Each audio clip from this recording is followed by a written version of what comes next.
All opposed, that passes 6-0. That concludes our action agenda. Next is our discussion agenda, number 17, which is the proposed revisions to Board Policy KHE, political campaign materials distribution, staff participation in political activities. And this is Mr. Bounds will make the presentation on this. Madam Chair, board members, Dr. Hefner, as you know, our policies are always being looked at to try to make them more clear and more precise. Recently, school leaders in District 5 received an email espousing a specific view about legislation. Our existing KHE policy was not clear about how this information should be handled.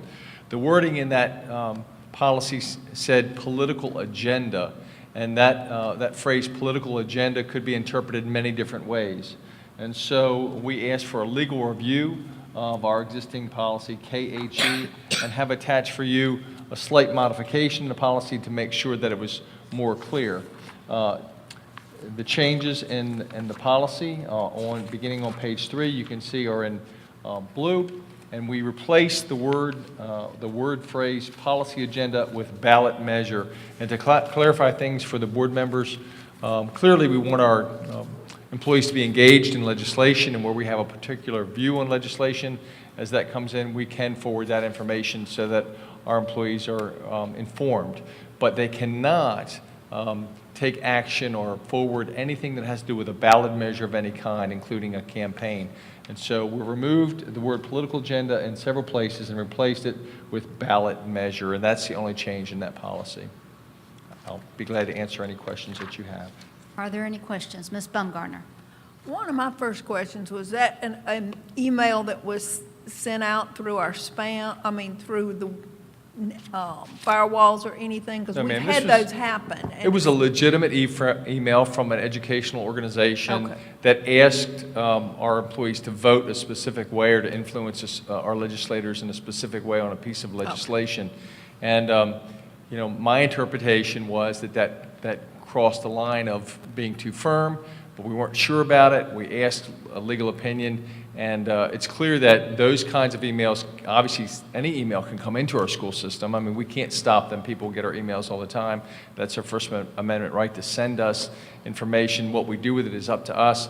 But in this case, information about legislation, or even request a vote for a specific piece of legislation is fine, as long as you don't tell them to vote on a ballot measure for a candidate or a referendum or something like that. Any other questions? Ms. Hammond. That's what I wanted you to, and you answered it a little bit in Ms. Baumgartner's question, but so ballot measure, because you've got where you on page 4 it says the outcome of an election or ballot measure. Are those interchangeable terms?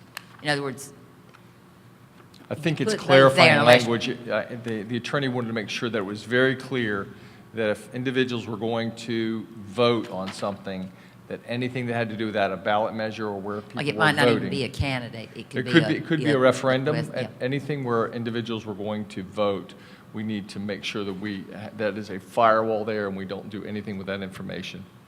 But if it was a piece of legislation that said this might be good for the district, we think that you need to be informed about a piece of legislation, then we can certainly forward that. So it's well, I think about, as a teacher, I get lots of, information about legislature that's going to be before our legislators, that we may be interested in.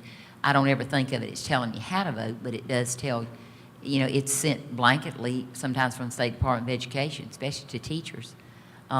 That's okay, right? Yes, ma'am. And that's the point. And the way our previous policy was written, there was some ambiguity about whether or not that was okay, because it said political agenda, and I'll be honest, it was my interpretation that political agenda might have been advancing a piece of legislation, and Dr. Hefner directed a legal review of that and clarified that for me and for the board. Well, I appreciate y'all looking at this, and I hope it does send a message to all of our employees that we do encourage civic involvement in political campaigns or legislation, but it cannot be on work time. But other than that, I think it's very important. We all feel like it's important for our employees to have their voice heard. Yes, ma'am. So thank you. Thank you very much, ma'am. Any other questions? Okay, thank you so much, Mr. Bounds and Dr. Hefner, for that. And that concludes our discussion agenda and our school board meeting. Our next regular scheduled school board meeting is not until April 22nd because we do have spring break, and that will be at the District Administration Building. May I have a motion to adjourn? Ms. Lovelace, Madam Chair, I move that we adjourn. is there a second? Mr. White seconds. Any discussion? Seeing none, all in favor, please raise your hands. All opposed? That passes 6-0. Thank you very much for being here. What's it gonna